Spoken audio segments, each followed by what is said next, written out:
montrer qu'effectivement, il y a des solutions plutôt simples à mettre en œuvre. Euh, on a l'impression que les organisations se trompent parfois dans les solutions qu'elles mettent en œuvre.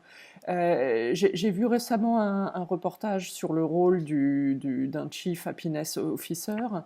On voit que c'est une fonction qui se développe beaucoup. Alors évidemment, l'intention est positive, mais dans le reportage, alors il y avait quand même, je pense, un parti pris évident, mais on voyait une forme de convivialité imposée.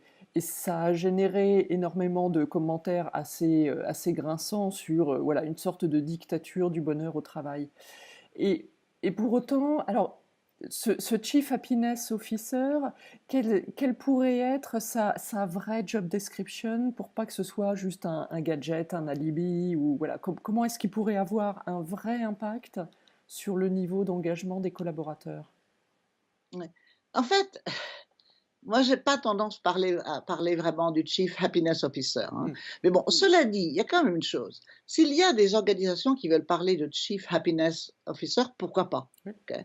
À partir du moment où c'est pas un gadget, où c'est pas une Ouais. distraction, où c'est pas un vœu pieux. Ok. Mhm. Bon, cela dit, être heureux au travail, c'est pas tellement une question de bonheur en général. Oui. Parce que le bonheur en général, c'est plutôt une question de philosophie. Mhm. Donc, il faut d'abord savoir ce que c'est que être heureux au travail. Donc, être heureux au travail, c'est d'abord trouver un sens à son travail, savoir qu'on fait partie d'une équipe qui fonctionne, où on est reconnu, savoir que le travail qu'on fait dans son équipe est important pour soi, pour ses collègues et pour d'autres équipes. Mhm.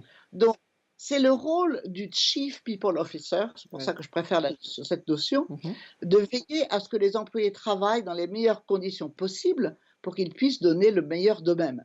Cela, c'est concret. Ce n'est pas un problème social en général, c'est une question de gestion dans une société donnée et ça dépend de la valeur que le management accorde à la réalité humaine des gens.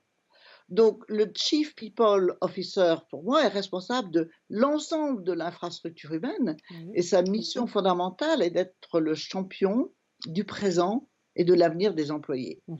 Étant entendu que la qualité au travail est définie par le travail lui-même, Mhm. pas par quelque mythologie, par une mythologie quelconque sur le bonheur, quoi. Mhm. Si les gens se sentent valorisés dans ce qu'ils font et pour ce qu'ils font, c'est pas la méditation qui va leur faire avaler la pilule. Oui.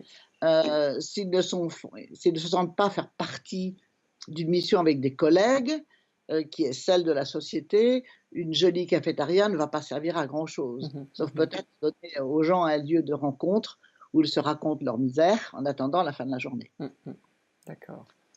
Euh, donc, Merci. pour ce qui concerne l'expression de Chief Oui. Happiness Officer, bon, on peut avoir des réserves sur l'expression elle-même, mais si on lui donne un contenu réel, on peut aussi faire beaucoup de progrès. Mhm. Donc, il faut aussi se méfier des caricatures qu'on en fait parfois, parce Oui. que les gens qui font la caricature de la notion même de Chief Happiness Officer ne sont pas nécessairement des gens qui font grand-chose, quoi. Donc, faire attention. Bon, il est vrai que le but d'une entreprise, ce n'est pas d'être le Club Med. Mhm. Son but, en fait, est d'être plus que le Club Med. Une entreprise qui aide des milliers et des milliers de gens et le fait extraordinairement parce que les employés sont fiers de participer à la mission dont ils sont chargés.